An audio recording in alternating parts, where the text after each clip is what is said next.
3문 질문 다 함께 읽겠습니다. 시작. 하나님은 어떤 분이십니까? 예, 하나님은 어떤 분이십니까? 답이 뭡니까? 답 다 함께 읽겠습니다. 시작. 하나님은 신이신데 그의 존재하심과 지혜와 권능과 거룩하심과 공의와 인자하심과 진실하심이 무한하시며 무궁하시며 불변하십니다. 예, 하나님은 신이신데 그의 존재하심과 지혜와 권능과 거룩하심과 공의와 인자하심과 진실하심이 무한하시며 무궁하시며 불변하십니다. 이게 답으로 주어졌습니다. 먼저 질문에 대해서 우리가 한번 생각해 보죠. 이 질문이 어떤 질문인가 하는 것입니다. 우리가 믿고 있는 이 기독교 신앙은 하나님을 믿는 신앙입니다. 그죠? 우리가 하나님을 믿습니다.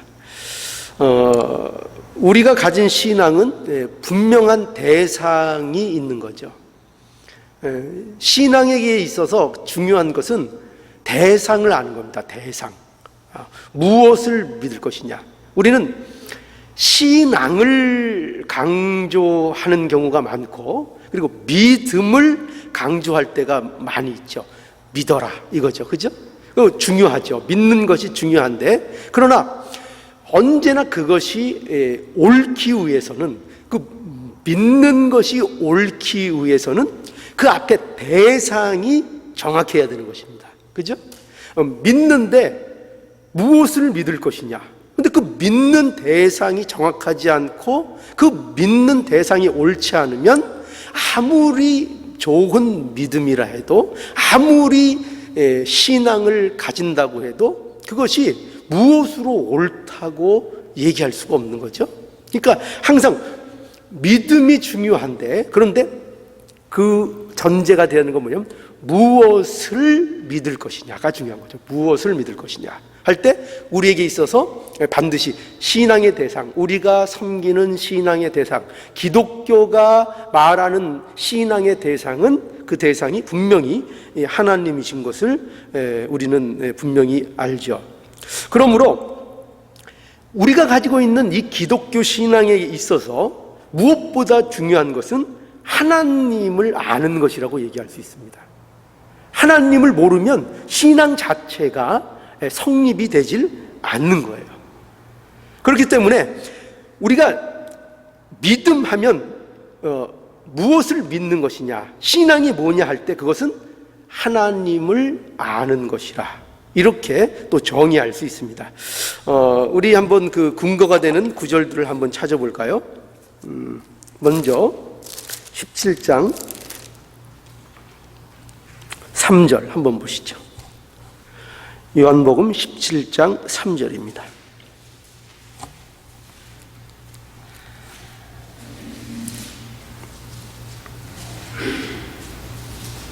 함께 읽어볼까요? 17장 3절 다 함께 한 목소리로 읽겠습니다.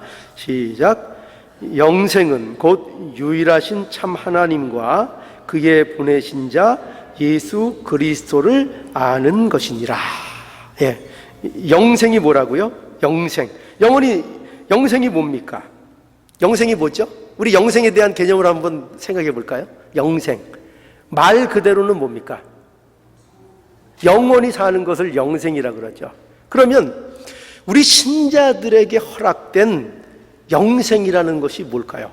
여러분, 제가 언제도 말씀드린 적 있지만 사람은 누구나 결과적으로는 영생을 합니다. 그렇죠? 네. 가서 지내는 곳이 뜨뜻한 곳이냐? 표현이 뜨뜻한 곳이냐, 아니면은 하나님과 함께 하느냐의 차이가 있을 뿐이지, 결과적으로는 누구든지 죽지 못하고 영원히 삽니다. 영원히 삽니다.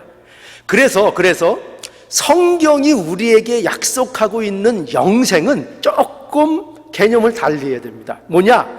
영원히 사는 것은 영원히 사는 것인데 반드시 그 영생에는 무엇이 전제되어야 하는가 하면은 하나님과 함께하는 영생이어야 되는 겁니다.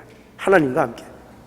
그러니까 우리에게 허락하신 영생은 하나님 그분과 함께하는 것이고, 그런 의미에서 오늘날 예수를 믿는 자는 이 현실의 지금의 삶 속에서도 영생을 누리는 삶을 사는 겁니다.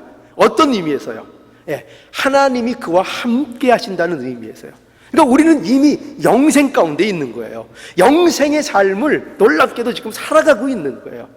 영생의 삶을 살고 있는 거예요. 그리고 우리가 하나님 앞에 가서 그 하나님과 함께 영원한 축복된 그 영화로운 삶을 하나님과 함께 사는 그런 존재인 겁니다. 그런 의미에서 영생이 뭐냐, 영생이 뭐냐 할 때 곧 단순히 그 영생이라는 것은 영원히 오래 죽지 않고 사는 것을 얘기하는 것이 아니라, 오늘 이 요한복음 17장 3절에도 기록되어 있듯이 영생은 곧 유일하신 참 하나님과 그의 보내신 자 예수 그리스도를 어떻게 하는 것이다?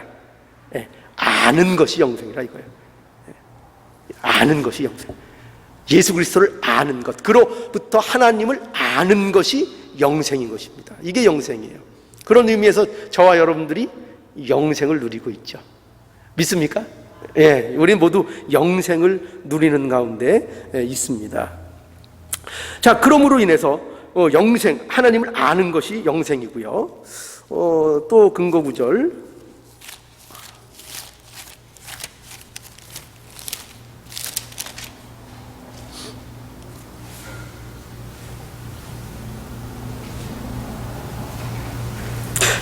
로마서 10장 2절로 3절 한번 보죠. 로마서 10장 2절로 3절 다 함께 읽죠. 자, 찾으셨습니까? 성경 공부니까 이렇게 부지런히 찾고 하는 게 좀 공부답죠. 요한복음 10장 2절로 3절 다 함께 읽겠습니다. 시작. 내가 증거하노니 저희가 하나님께 열심히 있으나 지식을 좇은 것이 아니라 하나님의 의의를 모르고 자기 의의를 세우려고 힘써 하나님의 의의를 복종치 아니하였느니라. 자, 보세요. 내가 증거하노니 저희가 하나님께 열심히 있으나, 그 열심이 어떤 열심이라고요? 지식을 좇은 것이 아니라.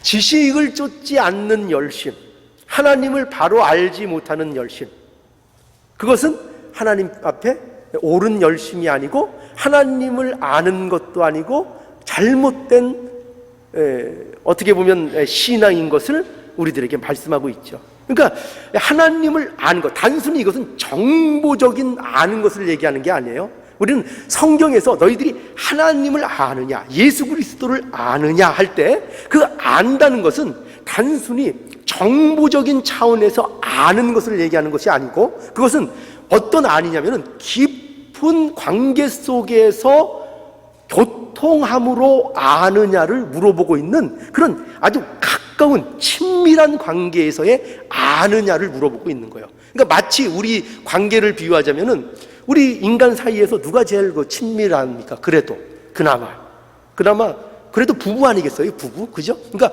우리가 안다고 할 때, 우리가 어떤 스포츠 운동선수 유명인을 우리가 안다 하는 거하고, 내가 우리 아내를 알고 남편을 안다고 할 때는 그거는 차원이 다른 거예요.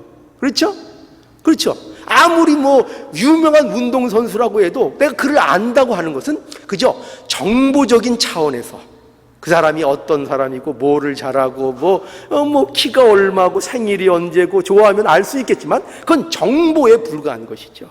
그러나 정말 부부는 그 이상의 친밀함과 서로의 관계를 통해서 확보된 그런 관계로서 아는 거죠. 그러니까 우리에게 하나님을 너희가 아느냐 할 때도 그렇게 아느냐를 물어보고 있고, 그런 지식이 아닌, 정보가 아닌 그런 알을 우리에게 말씀하고 있는 거죠. 그게 그렇게 아는 것, 그것이 신앙에 있어서는 무엇보다도 중요하다라는 것을 말씀하고 있죠. 또 에베소서 1장으로 한번 가볼까요?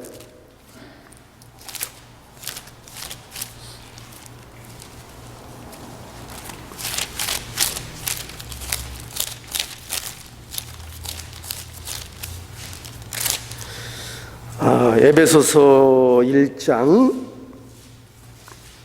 예, 17절. 19절. 자, 찾으셨으면 다 함께 읽겠습니다. 17절로 9절까지요. 시작.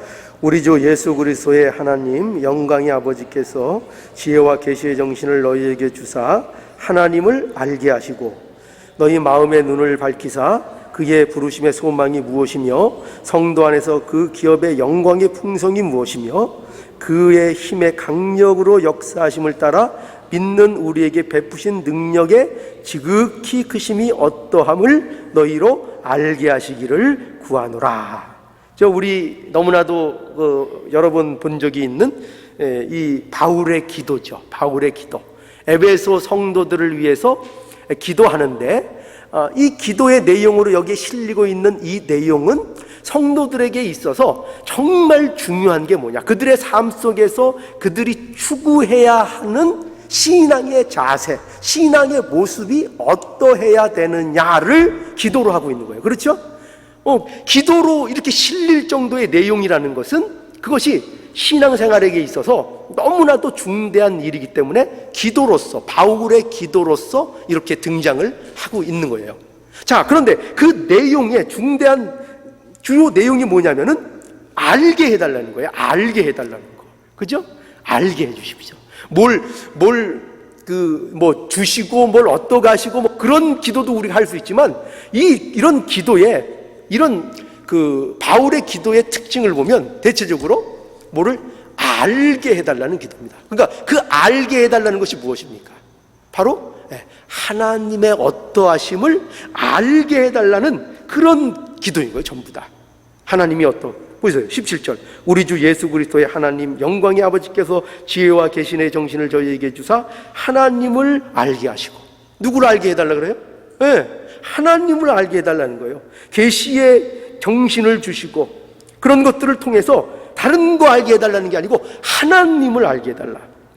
너희 마음의 눈을 밝히사 그의 부르심의 소망이 무엇이며 성도 안에 그 기업의 영광이 풍성이 무엇이며 그의 힘의 강력으로 역사하심을 따라 믿는 우리들에게 베푸신 능력의 지극히 크심이 어떠한 것을 너희로, 에베소 교인들 얘기죠, 너희로 알게 하시기를 구하노라. 이것이 바울의 기도 아닙니까? 우리도 기도를 하면 이런 기도를 해야 되는 거예요. 이런 기도. 알게 해 주십시오. 하나님을 아는 일에 중심을 가지고 하나님을 알아야 하나님을 바로 섬길 수 있다라는 것을 이 질문을 통해서, 왜 이런 질문을 하느냐 할 때 그런 까닭이라는 것을 이제 말씀드리려고 하는 것입니다. 근데 우리가 하나님을 아는 것은요, 사실 여러분 어떻게 생각하세요? 여러분들이 하나님을 아는 것이 온전히 가능할까요? 가능하지 않을까요? 어떻게 생각하십니까? 우리는 하나님을 온전히 다 알 수는 없습니다. 온전히 다는 알 수 없어요. 그러나 우리는 성경을 통해서, 하나님의 성령의 그 인도하심을 통해서 부분적으로는 하나님을 알 수 있어요. 어떤 식으로 알 수 있는가 하면은 성경에 나타난 하나님의 속성들을 통하여 하나님을 알 수가 있어요. 성경에는 하나님이 어떠하신가에 대한 속성들이 성경에는 나타나 있어요. 그래서 그 하나님의 속성들을 우리가 살펴봄으로 인하여 하나님은 이러한 분이시다 하는 것을 우리는 알게 되는 것입니다. 그래서 이 답을 보면은 하나님이 어떤 분이십니까 할 때 그 답으로서 이제 하나님의 속성, 그 속성들을 성경에서 예를 들어서 설명하는 것을 이제 보게 되는 겁니다. 근데 오늘은 다 할 수가 없어요. 오늘은 다 할 수 없어서 저는 웬만하면 한 시간에 한 가지씩 나가려고 했는데 아무리 생각해도 이게 이제 무리해서 오늘은 일단 뭐만 보기로 하자면은 여기 답 중에서 하나님이 신이신데 라는 부분을 우리가 좀 생각해 보겠습니다. 하나님은 신이시다, 하나님은 신이신데 라고 답변을 합니다.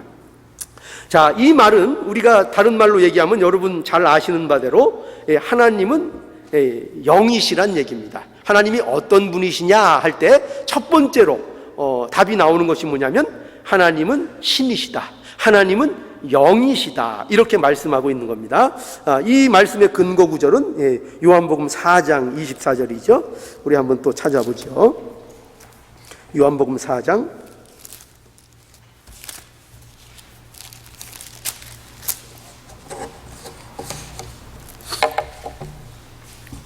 23절과 24절 우리 함께 읽어보죠. 요한복음 4장 23절 24절입니다. 시작. 아버지께 참으로 예배하는 자들은 신령과 진정으로 예배할 때가 오나니 곧 이때라.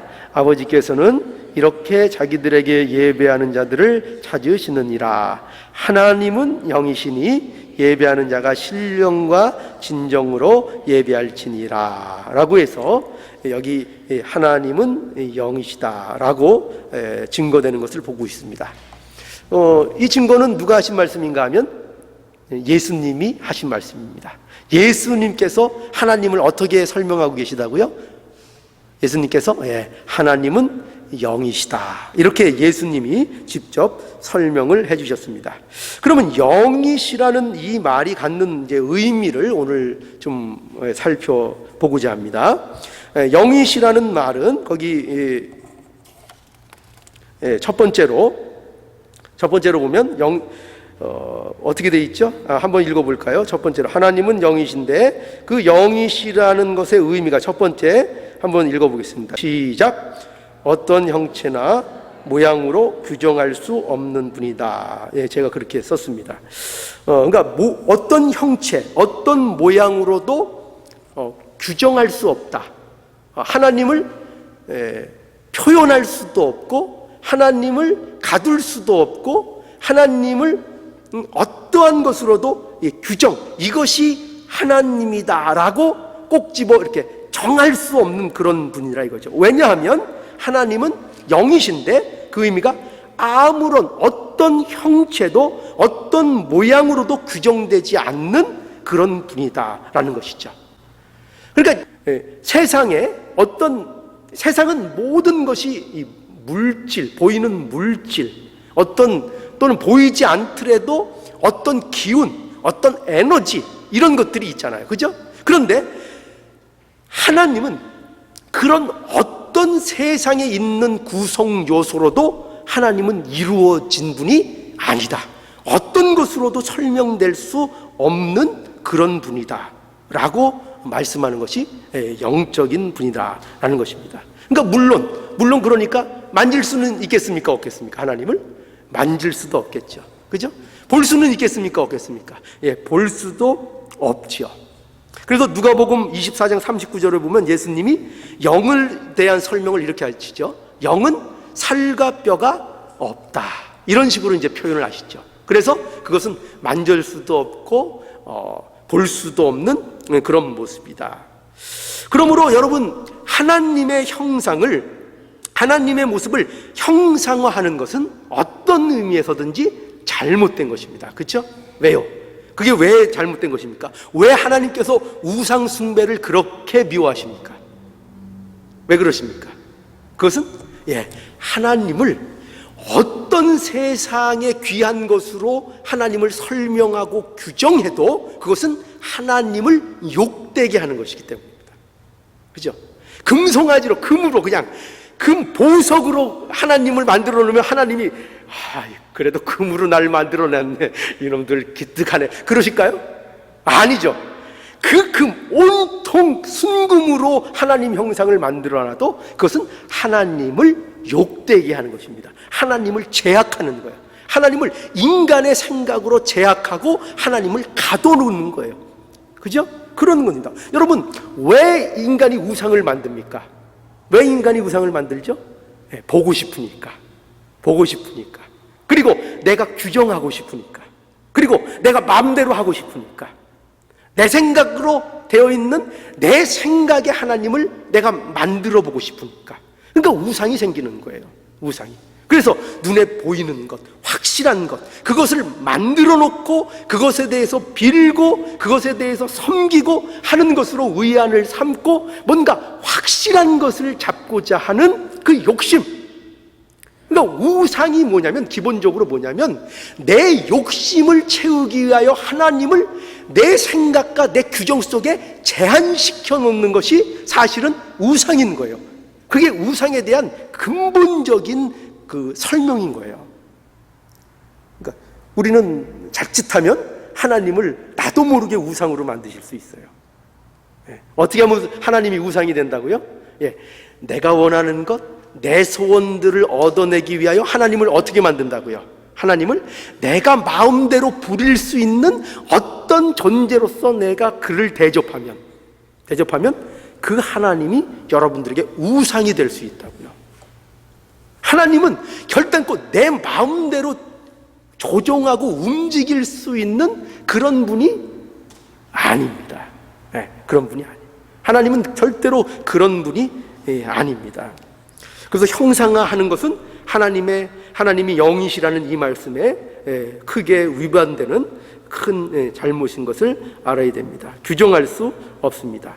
그래서 골로새서 1장 15절에 보면 보이지 아니하시는 하나님 이렇게 설명하고 있고, 디모데전서 1장 17절에 보면 보이지 아니하는 자, 디모데전서 6장 16절에 보면 아무 사람도 보지 못하였고 볼 수 없는 자, 그리고 요한복음 우리 1장 18절에는 본래 하나님을 본 사람이 없으되, 그렇죠? 어떻게 하나님을 볼 수만 있었다고요? 독생하신 하나님께서 나타나심으로, 그 예수 그리스도를 봄으로 하나님을 우리가 영적으로 알고 보는 것이지, 누구도 하나님을 대면할 수도 없고 하나님을 볼 수도 없는 것을 우리가 알아야 됩니다. 하나님이 안 나타나셔서 여러분 섭섭하실까요? 직접 한번 나타나셔서 보여주시면 속이 다 시원하겠는데, 그렇게 안 나타나셔서 좀 섭섭하신가요? 그럼 섭섭하셔서 한번 보여주시면 여러분들은 그 순간에 이 세상에 없는 겁니다. 그죠? 이렇게 생각하시면 돼요. 제가 쉽게 정난하게 좀 표현을 하자면, 하나님이 여러분 앞에 나타나시면 여러분들은 나타나시는 순간 볼 틈도 없이 여러분들은 그냥 팍 아무 존재도 없이 그저 그 먼지처럼 사라져 버릴 것입니다. 왜 그런 일이 있느냐 하면, 하나님과 우리의 간격은 무엇으로도 메울 수 없는 큰 간격, 그 거룩함, 그 빛됨, 그 존귀함을 우리는 어떻게 설명할 수도 없고 어떻게 근접할 수도 없어요. 차라리 우리가 태양 옆에 가는 게 더 쉬운 거예요. 내가 태양 옆에 가서 살아보겠다는 게 하나님을 보겠다는 것보다 훨씬 몇만 배 쉬운 거예요. 몇만 배 쉬운 것입니다. 그만큼 하나님과 우리의 간격은 큰 것입니다. 그러므로 인해서 하나님을 본 적이 없습니다. 그러나 우리가 이런 것은 있죠. 뭐냐면, 성경에서는 때때로 사람이 하나님을 보았다고 설명하는 것 같은 내용들이 있습니다. 그러나 그것은 하나님이 직접 나타나신 건 아니고 어떤 형식으로들 많이 나타나셨어요. 어떤 모습을 빌어서, 천사의 모습을 빌어서, 사람의 모습을 빌어서 어떤 뜻을 전달하기 위해서 나타나시는 그런 경우는 있는 것입니다. 그러나 하나님이 직접 나타나셔서 그 모습을 보인 적은 한 번도 없으십니다. 그럼 오늘날은 좀 어떨까요? 오늘날 그럼 하나님이 직접 나타나시기 싫으시면 대신 누구라도 대타를 여러분들에게 보내주실까요? 어떻게 생각하세요? 그렇지 않습니다. 오늘날은 그런 일도 생기지 않습니다. 왜 그런가 하면 이미 끝났어요. 뭐가 끝났냐? 예수 그리스도 안에서 완전한 계시가 끝났습니다. 예수 그리스도 안에서. 예수 그리스도께서 나타나시고 우리에게 보여주심으로 인하여 하나님의 어떠하심과 그런 모습에 대하여 더 이상 설명이 덧붙여질 필요도 없고 더 이상 볼 필요도 없어요. 이제 예수님으로 족한 것입니다. 예수님으로. 그러니까 우리가 하나님을 보고 싶다, 하나님과 대변하고 싶다 할 때에는 우리는 언제든지 하나님의 말씀을 통해서, 성경을 통해서, 예수 그리스도를 통해서 하나님을 언제든지 우리는 볼 수 있습니다. 여러분, 예수님을 통해서 하나님을 못 찾는 사람은요, 하나님이 어떤 방법을 통해도 찾을 수 없습니다. 왜요? 예수님만큼 명확한 게 없기 때문에요. 예수님만큼 더 확실하게 하나님을 보여줄 수 있는 것은 없기 때문에요. 아니, 그 최상의 것을 하나님께서 이미 보여주시고 완전히 계시해 주셨는데, 그런데 뭐 더 이상 뭐를 더 보여주실 것이 있겠습니까?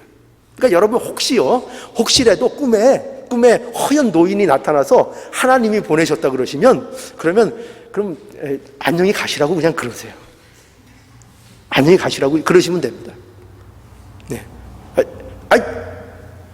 그 나중에 그래서 하나님한테 나중에 가셨다가 내가 너 대신 보냈는데 왜 그렇게 보냈냐 그러면 이 김 목사가 그렇게 해냈다 그러세요.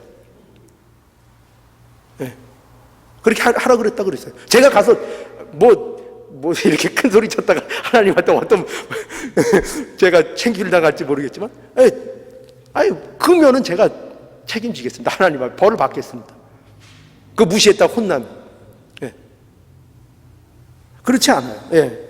오늘날은 여러분 이 성경 말씀 여기에서 모든 것이 있습니다. 여기에서 찾을 수 없으면 다른 데서 찾을 필요가 없어요. 필요가 없습니다. 우리가 이것을 자꾸 오해하기 때문에 자꾸 이상한 대로 우리가 나가게 되고 기준이 없는 그런 신앙이 되는 것입니다.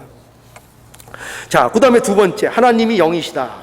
하나님이 영이시다라는 말은 하나님께서가 생명이시며 생명의 근원이시라는 이제 표현입니다. 이것이 하나님이 영이시다.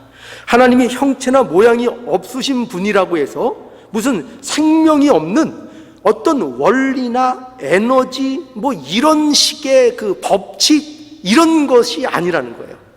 그러니까 하나님에 대해서 오해하고 특히 이제 자유주의자들이나 이런 신신학을 하는 사람들이나 이런 사람들은 하나님을 이렇게 이해하는 사람들이 많아요. 뭐냐면 하나님을 어떤 생명의 근원으로서 그 본질적인 인격적인 하나님으로 하나님을 알지 못하고 하나님을 어떤 우주의 원리, 대법칙, 이 우주가 돌아가게 하는 어떤 수학 공식과 같은 원리, 힘, 에너지, 보이지 않는 어떤 그 에너지 이런 것들로 하나님을 생각한다는 것입니다. 그거 아니라는 거예요. 성경은 그렇게 안 해요. 영이라는 것은 그걸 얘기하는 것이 아니고 생명의 본질이 되시는 분이다. 그래서 하나님께서는 살아계실 뿐만 아니라 살아계심으로 인해서 활동하시는 하나님이다. 가만히 앉아 계신 하나님이 아니고 하나님으로 인하여 생명이 흘러넘쳐서 그 생명이 전파되는 곳에는 또한 생명이 자라나고 생명이 키워지고 생명이 소성하는 역사가 일어날 뿐만 아니라 그것을 또한 하나님께서는 관리하시고 인도하시고 간섭하시고 실제적으로 역사하시는 그러한 하나님이시다. 이것을 우리에게 보여주고 있는 것입니다. 그러니까 여러분 죽음이 뭐죠? 죽음이? 그런 의미에서 죽음이 뭘까요? 우리에게 있어서 죽음이라는 걸 뭘까요? 어떤 게 죽는 걸까요? 무덤에 들어가는 게 죽는 걸까요? 그것도 육체적인 죽음이지만 우리에게 있어서 정말 성경이 얘기하는 죽음이 뭘까요? 죽음은 하나님과의 단절이죠. 그죠? 하나님과의 단절이 죽음인 거예요. 그리고 그 단절로 인하여 그 죽음의 증상으로 그 결과로 나타난 것 하나가 우리 육신의 죽음인 거예요. 그래서 우리는 이 하나님과의 단절 이것을 회복하지 않으면 그 어떤 자도 죽음에서 회복을 할 수 없는 것입니다. 영적으로. 그렇죠? 자, 그래서 하나님과 연결되면 산 것이고 우리는 이간요 하나님과 함께 하나님과 연결되면 우리는 산 것이고 하나님과 단절된 모든 것은 죽은 것이다. 이것을 우리는 분명히 알아야 됩니다. 그래서 하나님께서는 활동하는 분이시며 지금도 일하시는 분이시다라는 것이 바로 하나님은 영이시다라는 말씀이고요. 그 다음 마지막 세 번째 이거 중요합니다. 세 번째 함께 읽어볼까요? 세 번째 시작. 인격적 존재이다. 인격적 존재다. 하나님이 영이시라라는 말씀은 하나님이 단순히 살아있는 어떤 생물체 정도가 아니고 인격적 존재다라는 것을 얘기하는 것입니다.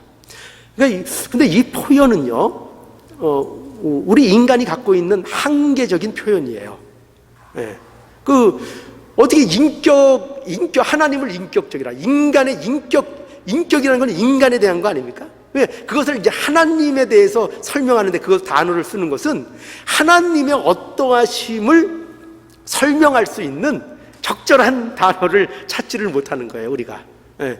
그래서 단지 우리가 가장 적절하게 쓸 수 있는 거, 우리와 교통하는 측면에서 그분은 그저 단순한 생물체가 아니고 감정이 있으시고 또 우리가 교통할 수 있으시며 의지가 있으시며 계획이 있으시며 그런 행동하는 분이시며 하는 것들을 우리가 어떻게 설명할 수 있는가 하면은 그분이 인격적인 분이시다, 이렇게 설명을 붙이는 것입니다. 그래서 하나님은 인간처럼 지식과 감정과 의지를 표출하시는 그러한 하나님인 것을 우리들에게 말씀하고 있는 것입니다.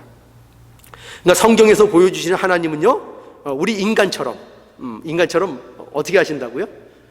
생각하시고 또 감정을 가지시고, 그 성경에는 하나님이 분노하시는 거 보여주잖아요, 그죠? 분노도 하시고 또 어떤 일을 계획도 하시고 또 어떤 일을 결정도 하시고 하는 인격적인 존재로서 우리에게 하나님이 설명되고 있다는 것입니다.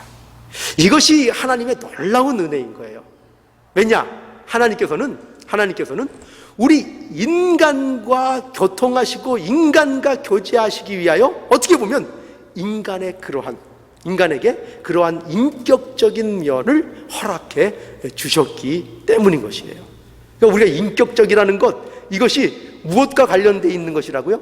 하나님의 형상, 그리고 하나님과 교통하기 위한 것으로 우리에게 인격을 허락해 주셨다는 것을 우리가 알아야 됩니다. 그러니까 여러분 보세요. 그러니까 우리 입장에서 가장 인간답게 사는 것, 가장 인격적으로 사는 것, 그것이 결정체가 뭐겠어요? 당연한 얘기죠, 그죠? 하나님과 교통하는 삶, 하나님을 잘 섬기는 삶이 가장 인간적이고 가장 인격적인 삶인 것, 우리에게 말씀하고 있는 것이죠. 자, 마지막으로 그래서 한번 성구 하나 찾고 이제 마칩시다. 다른 부분은 또 다음 시간에 하죠. 너무 설명할 게 많아서요. 로마서 12장 1절. 로마서 12장 1절 다 함께 읽겠습니다. 시작. 그러므로 형제들아, 내가 하나님의 모든 자비하심으로 너희를 권하노니 너희 몸을 하나님이 기뻐하시는 거룩한 산 제사로 드리라. 이는 너희의 드릴 영적 예배니라. 여기 보면 그러므로 형제들아, 내가 하나님의 모든 자비하심으로 너희를 권하노니 너희 몸을 하나님이 기뻐하시는 거룩한 산 제사를 드리라. 이는 너희의 드릴 영적 예배니라. 영적 예배, 거룩한 산 제사, 하나님이 기뻐하시는 거룩한 산 제사, 그것이 무엇이냐 할 때 거기 뭘 드려야 된다고 돼 있죠? 너희 몸을 드리라. 이 몸을 드리라는 말을 우리가 좀 오해할 때가 있어요. 뭐냐면 이 몸은요, 단순히 육신을 얘기하는 것도 아니고 어떤 행위에 대한 얘기를 하는 것도 아닙니다. 그러니까 우리는 몸을 드리라 이러면 우리 쉽게 어떻게 생각해요? 말만 하지 말고 몸을 좀 써라, 이런 얘기로 우리가 이해하기 쉽지 않습니까? 그죠? 당연히 그런 이해, 물론 그런 의미가 없는 건 아니에요. 물론 행동하는 신앙이 중요하죠. 그러나 여기에 더 정확한 의미는 뭐냐면은 이 몸은 사실 전 인격을 표현하는 몸입니다. 전 인격이요. 전 인격. 그 사람의 육체만 얘기하는 것이 아니라 그 사람의 전 인격적 자, 그 사람의 감정, 그 사람의 의지, 그 사람의 태도, 그 사람의 가치관, 그 모든 것을 총칭하는 단어로서 내 몸을 하나님 앞에 드리라, 이렇게 얘기하고 있는 것입니다. 그러니까 우리는 하나님 앞에 단순히 뭘 하느냐의 문제보다 더 깊숙이 들어가서 뭐를 드리는 자가 되어야 된다고요? 예, 우리 자신을 드려야 되는 것이고, 우리 인격을 드려야 되는 것이고, 우리 전 인격, 내 삶의 가치, 방향, 목적, 모든 것을 하나님 앞에 드리는 예배로서 그것이 하나님이 기뻐하시는 산 제사인 것을 우리는 알아야 되는 것이죠. 그러니까 우리의 삶의 모습이 얼마나 중요한 건지 몰라요. 그죠? 우리의 삶. 이 말은 곧 다른 말로 얘기하면 우리의 삶이 예배가 되게 하라 라는 말씀으로도 바꿀 수가 있는 거예요.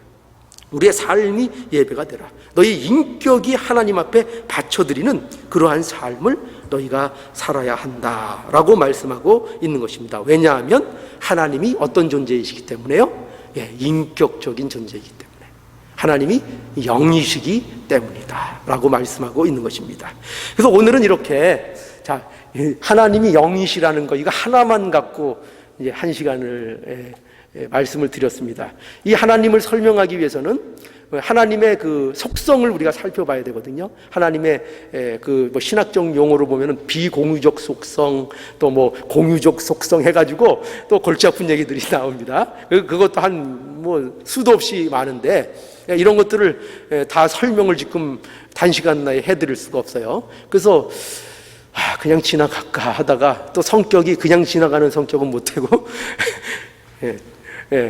잘게 쪼개서라도 얘기를 하고 넘어가야 되겠다 싶어서 오늘은 하나님이 영이시라, 하나님이 신이시다라는 것 한 가지만을 여러분들에게 말씀을 드렸습니다. 자, 뭐 한 가지니까 기억하기 쉽겠죠. 다음 시간에 물어볼 겁니다. 하나님은 어떤 분이시라고요? 하나님은 어떤 분이시라고요? 영이시다. 그걸 세 가지로, 하나님이 영이시라는 게 무슨 뜻이라고요? 첫 번째, 그 인격적인, 그 맨 마지막 거고, 인격적인 분이시라는 뜻이고, 존재라는 분이시고, 또 하나님은 생명이시라는 뜻이고, 또 하나님은 어떤 형체나 모양으로 규정할 수 없는 분이시라는 것이 하나님이다. 여러분, 이것이 지금은 골치 아프게 그런 거 다 기억해야 되나 이렇게 생각하실 수 있지만요, 여러분이 신앙생활하고 나면서 이것이 여러분들에게 나도 모르게 자리 잡히고 있을 때 얼마나 여러분들이 영적인 분별력을 갖는데 중요하게 작용할지 여러분은 그걸 상상을 못할 거예요. 여러분 꼭 기억하셔야 됩니다. 이 성경의 진리예요, 이게 지금 다. 이거를 갖고 있으면, 이런 교리를 확립하고 있으면 절대로 어떤 이단 사상이나 이런 것들에 현혹되지 않습니다. 현혹되지 않습니다. 오늘날 교회가 자꾸 이단들에게 현혹되는 것은 이 교리를 소홀히 했기 때문입니다. 그게 한국 교회가 오늘날 많이 실수하고 놓친 그거예요. 막 부흥 외치면서 이 교리를 전부 다 떠났어요, 교회들이. 그래서 많은 실수와 이 현혹들이 이 교회 안에 있는 겁니다. 여러분들이 좀 지루하시더라도 잘 교리를 배우고 익히는 저와 여러분들이 되어야 되겠습니다.